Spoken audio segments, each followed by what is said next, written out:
Bonjour et bienvenue. Aujourd'hui, on se penche sur une question importante pour beaucoup de foyers. Faut-il choisir un poêle à bois, le classique à bûche, ou plutôt un poêle à granulés qu'on appelle aussi pellets? C'est une décision qui touche au confort, bien sûr, mais aussi au budget et à l'écologie. Pour y voir plus clair, on a plusieurs sources. Des retours d'expérience en vidéo d'abord. Fred Junac, un autoconstructeur qui explique son choix très personnel pour la bûche. Et puis LBS Habitat, un installateur qui lui connaît bien les deux systèmes. On a aussi une analyse comparative assez poussée de jardins et maisons avec des chiffres récents pour 2025. L'idée, c'est vraiment de croiser le vécu et les données plus techniques.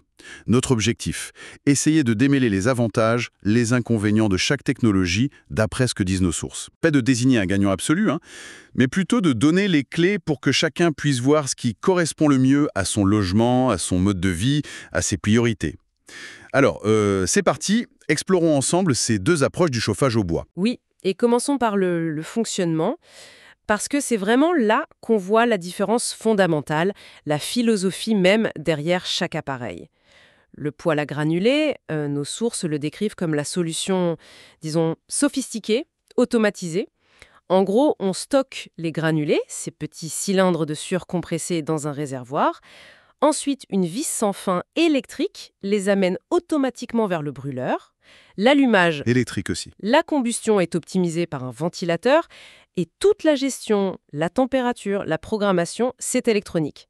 On peut même piloter à distance avec un smartphone sur certains modèles. Ah oui, donc très confortable, très moderne comme approche. Mais les sources pointent un truc important, la dépendance à l'électricité. C'est ça, la vis, le ventilo, l'électronique. S'il n'y a plus de courant, exactement. C'est le point crucial soulevé par Fred Junac et Jardinet Maison. Pas d'électricité, pas de chauffage. C'est vraiment le revers de la médaille de toute cette automatisation. Il existe bien quelques rares modèles sans électricité, qui fonctionnent par gravité, mais sont beaucoup moins répandus et moins précis. C'est un vrai facteur de décision pour certains. Et là, on voit tout de suite le contraste avec le poêle à bûche. Lui, il est présenté comme tout l'inverse. Traditionnel, simple, mécanique. On charge les bûches à la main, on allume le feu soi-même. La chaleur se diffuse par rayonnement, par convection naturelle. La régulation, c'est manuel. On joue avec les tirettes d'air. Jardinet Maison dit que les modèles récents permettent un contrôle assez fin, mais bon, ça reste manuel, forcément moins précis qu'un système électronique à granulés. Tout à fait. Et l'avantage qui saute aux yeux dans les témoignages, surtout celui de Fred Junac, c'est cette indépendance totale. Il fonctionne sans électricité. Donc, en cas de coupure de courant, il continue de chauffer.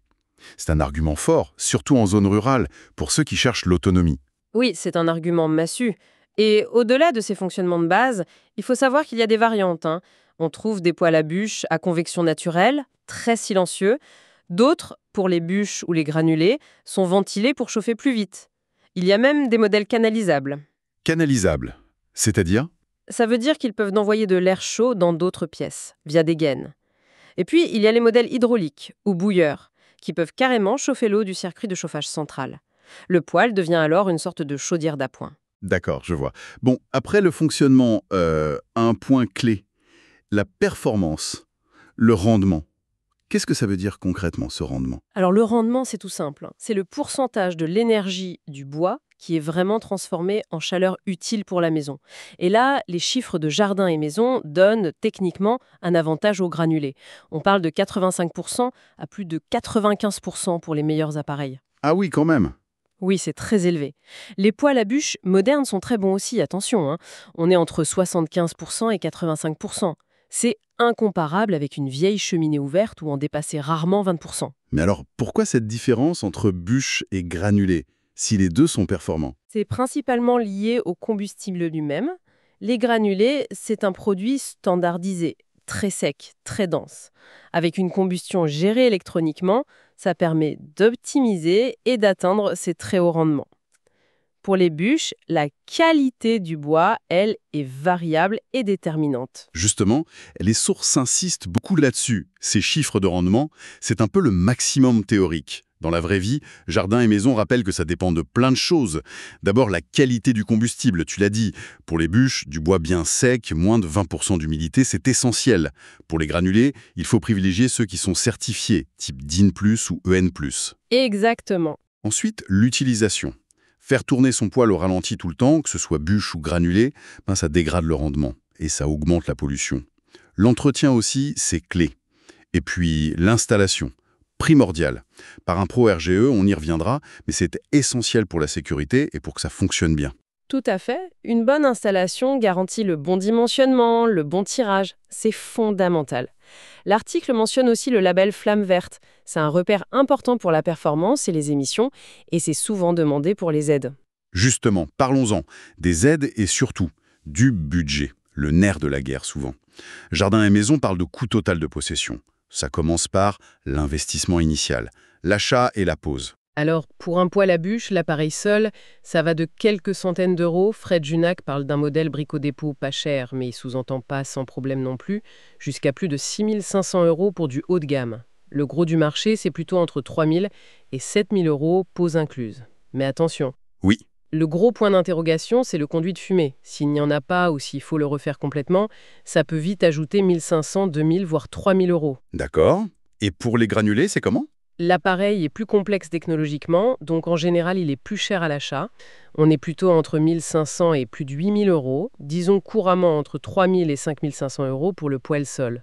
La pose est similaire en coût, mais la facture totale avec l'installation complète peut grimper à 7 500 €, voire dépasser les 10 000 € pour des systèmes complexes ou si les travaux sont importants. Donc à l'achat, avantage souvent aux bûches, sauf si on part de zéro pour le conduit. Mais après, il y a l'usage. Le coût du combustible, ça doit peser lourd, non ? C'est un point absolument central. Et les chiffres d'avril 2025 de Jardin et Maison sont intéressants. La bûche, vendue au ster, en gros, 1 m³ de bois coupé, ça tourne entre 70 et 100 € la tonne. Les granulés livrés en sac ou en vrac par tonne, c'est plutôt entre 360 et 410 € la tonne. Ah oui, la différence de prix est énorme au premier abord.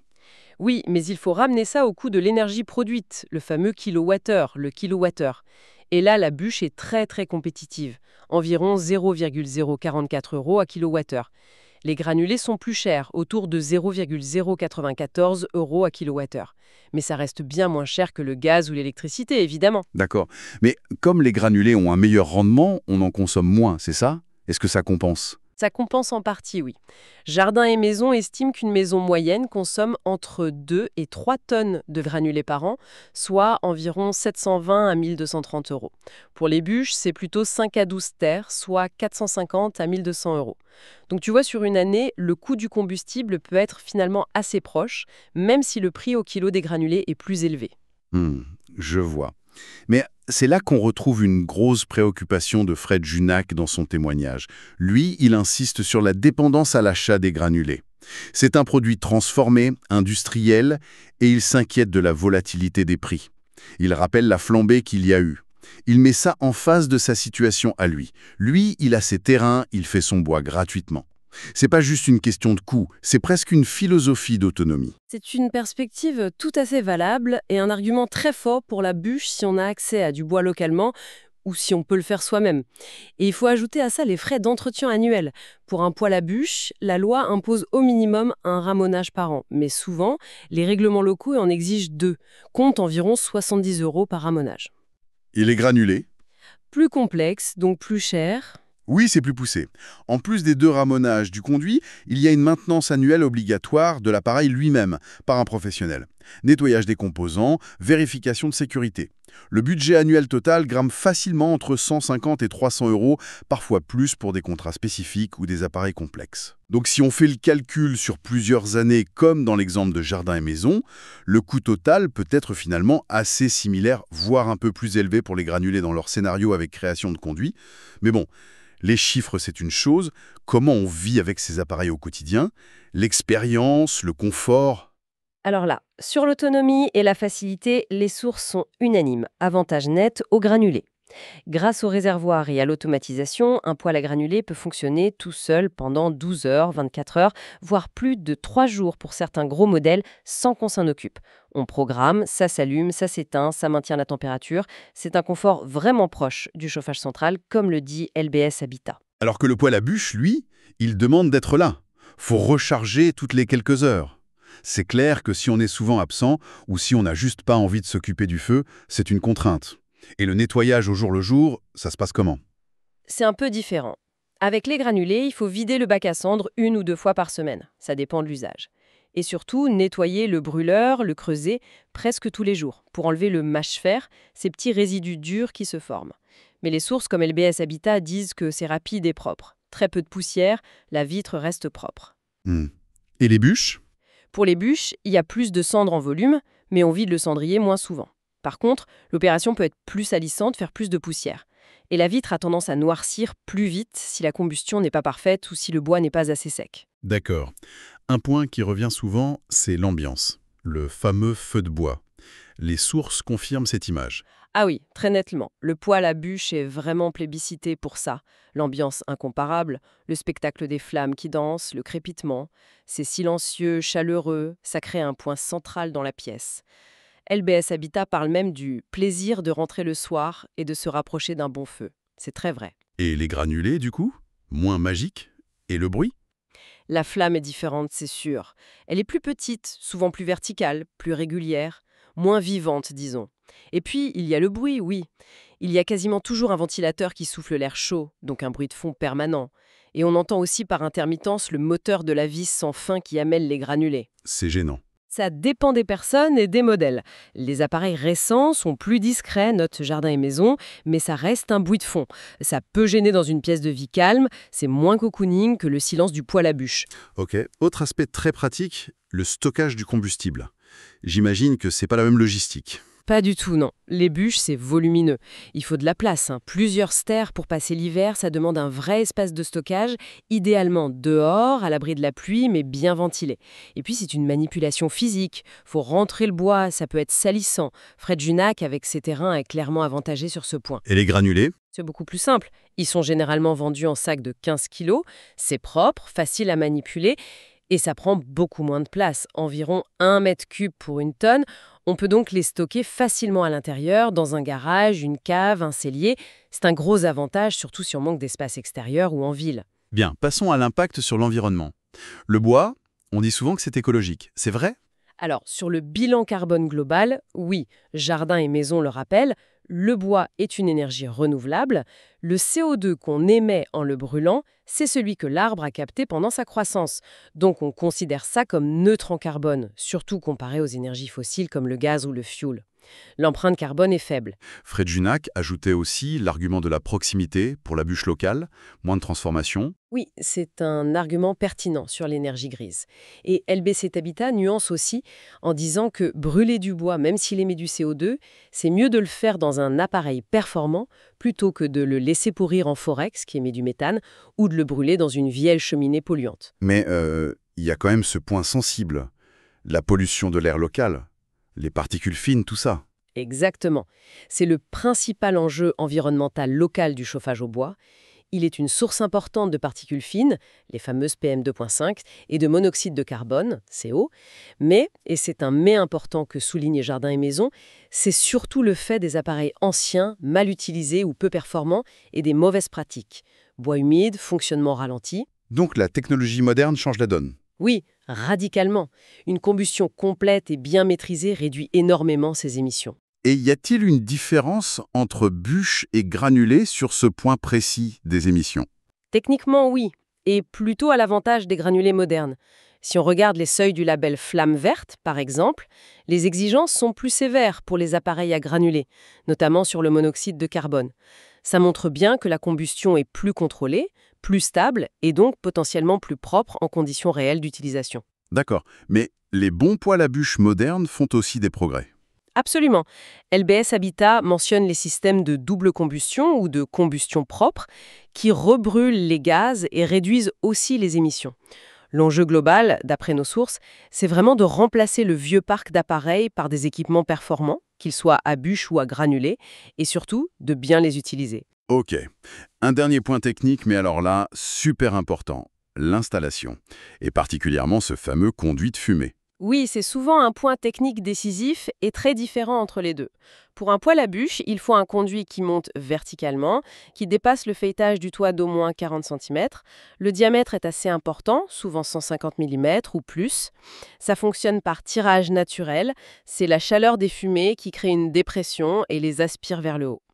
Donc s'il n'y a pas de cheminée existante, gros travaux. Potentiellement, oui. C'est un chantier qui peut être complexe et coûteux. Et pour les granulés, c'est plus simple alors? Oui, en général, c'est plus flexible. D'abord, le diamètre du conduit est plus petit, 80 ou 100 mm suffisent souvent. Et surtout, comme le tirage est forcé par un ventilateur intégré au poêle, le conduit n'a pas besoin d'être parfaitement vertical. Il peut y avoir des coudes, même des sections horizontales. Ah, on peut même sortir en façade. Ah, techniquement, oui, c'est ce qu'on appelle une sortie ventouse en zone 2 ou 3. C'est autorisé, même si la sortie en toiture zone 1 reste toujours recommandée pour une meilleure dispersion des fumées. Mais cette flexibilité peut vraiment simplifier l'installation, réduire les coûts, et parfois c'est la seule solution possible dans certains logements. Dans tous les cas, bûche ou granulé, un point sur lequel toutes les sources insistent, faire appel à un artisan qualifié RGE, reconnu garant de l'environnement. Indispensable, c'est qu'une garantie pour la sécurité, il connaît les normes comme la DTU 24.1 sur les conduits, les distances de sécurité. C'est aussi une garantie de performance parce qu'il saura bien dimensionner l'appareil et le conduit. Et puis, c'est une condition obligatoire pour pouvoir bénéficier des aides financières. Justement, un mot rapide sur ces aides. Version 2025. Jardin et maison en liste plusieurs. Ça peut aider à faire passer la pilule de l'investissement initial, non? Oui, ça peut aider considérablement. Il y a le dispositif principal MaPrimeRénov', une aide de l'État qui dépend des revenus du foyer et du type de poêle pour les logements de plus de 15 ans. Il y a aussi les primes énergie, les CEE, via les fournisseurs d'énergie. Attention, point très important, la demande doit être faite avant de signer le devis. D'accord, faut anticiper. Tout à fait. Il y a aussi l'éco-prêt à taux zéro pour financer le reste à charge et la TVA à taux réduit à 5,5% sur l'achat et la pose par un pro si le logement a plus de 2 ans. Donc oui, en cumulant, ça peut vraiment alléger la facture, mais il faut bien se renseigner sur les conditions précises. Très clair. Bon, si on devait essayer de synthétiser tout ça, quels sont les profils types qui se dessinent pour chaque solution d'après nos sources? Alors, si on résume très vite, les granulés excellent sur le rendement, l'autonomie, la facilité d'usage, la programmation, la propreté au quotidien, et ils sont plus compacts à stocker et plus flexibles à installer. Les bûches, elles, gagnent sur l'indépendance énergétique, pas d'électricité, le coût du combustible au kilowattheure si on a accès à du bois bon marché ou gratuit, le silence de fonctionnement, l'ambiance inimitable du feu et un entretien annuel qui est souvent moins coûteux. D'accord. Et le coût initial? Généralement plus bas pour les bûches, sauf si on doit créer tout le conduit de A à Z. Alors concrètement, le poêle à bûche, c'est pour qui? Les sources suggèrent que c'est idéal pour les personnes qui cherchent avant tout l'indépendance énergétique, qui aiment l'ambiance authentique du feu, qui sont assez présents à la maison pour gérer les rechargements, qui ont la place nécessaire pour stocker le bois et qui apprécient une certaine simplicité mécanique sans trop d'électronique. Ça correspond bien au profil et aux motivations de Fred Junac en fait. Exactement. Et à l'inverse, le poêle à granulés semble plutôt viser les foyers qui privilégient le confort maximum, l'automatisation, la simplicité au quotidien, un peu comme un chauffage central mais avec une flamme. C'est bien adapté si on a un rythme de vie actif, si on veut l'utiliser comme chauffage principal, si on manque de place pour stocker des bûches ou si on préfère la propreté des sacs. C'est aussi une bonne option pour ceux qui sont plus sensibles à la qualité de l'air ou qui ont des contraintes d'installation pour un conduit de cheminée classique. Ça rejoint l'argumentaire de l'installateur LBS Habitat. Donc on le voit bien, il n'y a pas de réponse unique, pas de meilleur poêle dans l'absolu. C'est vraiment une question d'équilibre personnel, de priorité. Un arbitrage entre, disons, la modernité, la performance, le service automatisé d'un côté, ça c'est les granulés, et la tradition, l'authenticité, l'indépendance, mais aussi un engagement plus manuel de l'autre, ça c'est les bûches. Deux philosophies du confort, en somme. Oui, tout à fait. Et peut-être pour ouvrir une dernière piste, en s'inspirant un peu de toutes nos sources, au-delà des aspects techniques, financiers, pratiques, il y a peut-être une question plus profonde. Quelle relation est-ce qu'on a envie d'avoir avec son chauffage? Est-ce qu'on veut un service purement utilitaire qui doit se faire oublier le plus possible? Ou est-ce qu'on cherche une présence plus active, presque sensorielle, qui participe à la vie de la maison? À une époque où l'autonomie, la résilience sont des valeurs qui remontent pour certains, comme l'exprime bien Fred Junak, ce facteur plus immatériel pourrait finalement peser pas mal dans la balance au moment du choix.